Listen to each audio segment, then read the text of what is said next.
Hi friends, Karnataka ವಿದ್ಯುತ್ ಸರಬರಾಜು ನಿಗಮ ನಿಯಮಿತದಿಂದ ಕರೆದಿರುವಂಥ 2975 ಪೋಸ್ಟ್ಗಳಿಗೆ ಅರ್ಜಿ ಸಲ್ಲಿಸದವರಾಯಿತು, ಸಲ್ಲಿಸದೇ ಇರುವವರು ಆಯಿತು, ಎಲ್ಲರೂ ಎಕ್ಸಾಮ್ ನಡೆಯುತ್ತೋ ಇಲ್ಲೋ ಅಂತೇಳಿನ ಯೋಚನೆ ಮಾಡತ್ತೀರಿ.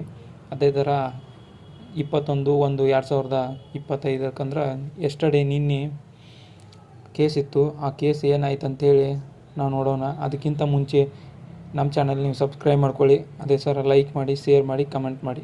ಹಾಗಾದರೆ ನೋಡೋಣ ಬನ್ನಿ. KPTCL line man exams through recruitment ಮಾಡಬೇಕು ಅಂತೇಳಿ ನಾವು ಕೋರ್ಟ್ಗೆ ಹೋಗಿದ್ವಿ. ಆ ಕೋರ್ಟ್ದು ಡೇಟ್ ಇವತ್ತಿತ್ತು. ಆದರೆ ಕೋರ್ಟಿಗೆ ಇವತ್ತು ಆ ಮ್ಯಾಟರ್ ರೀಚ್ ಆಗಿಲ್ಲ. ಆದರೆ 30ನೇ ತಾರೀಕು ಎಕ್ಸ್ಟೆಂಡ್ ಆಗಿದೆ. KPTCL ಲೈನ್ ಮ್ಯಾನ್ ಆಸ್ಪಿರೆಂಟ್ಸ್ಗೆ ಏನು ಹೇಳೋಕ್ಕೆ ಇಷ್ಟಪಡ್ತೀನಿ ಅಂತಂದರೆ, ಅವತ್ತು ನೀವು ಪ್ರತಿಭಟನೆಗೆ ದೊಡ್ಡ ಮಟ್ಟಕ್ಕೆ ಬಂದಿದ್ದರೆ ಸರ್ಕಾರ ಏನಾದರೂ ಡಿಸಿಷನ್ ತೊಗೊತಾ ಇದ್ರು. ಬಟ್ ನೀವು ಯಾರು ಅವತ್ತು ಕೈ ಜೋಡಿಸಿಲ್ಲ. ಇವತ್ತು ನಮ್ಮ ಪ್ರಕಾರ ಅಡ್ವೊಕೇಟ್ಸ್ ಏನು ಹೇಳ್ತಿದ್ದಾರೆ ಅಂತಂದರೆ, ಅದು ಸ್ವಲ್ಪ ಕಷ್ಟ ಇದೆ ಸ್ಟೇ ಆಗೋದು, ಸ್ಟೇ ಸಿಗೋದು ಅಂತ ಹೇಳ್ತಿದ್ದಾರೆ. ನೋಡೋಣ, ಆದಷ್ಟು ಪ್ರಯತ್ನ ಮಾಡ್ತೀನಿ ಅಂತ ಹೇಳ್ತಿದ್ದಾರೆ. ನಮಸ್ಕಾರ. ನೋಡಿದಾರಲ್ಲ ಫ್ರೆಂಡ್ಸ್, ಎಕ್ಸಾಮ್ ನಡೆಯುವ ಸಂಭವನೀಯತೆ ಬಹಳ ಕಡಿಮೆ ಇದೆ. ಯಾಕಂತಂದರೆ ಗ್ರೂಪ್ ಡಿ ಹುದ್ದೆಗಳಾಗಿರುವ ಇವು 2975 ಪೋಸ್ಟುಗಳಿಗೆ ಎಕ್ಸಾಮ್ ನಡೆಸುವ ಸಾಧ್ಯತೆ ಬಹಳ ಕಡಿಮೆ.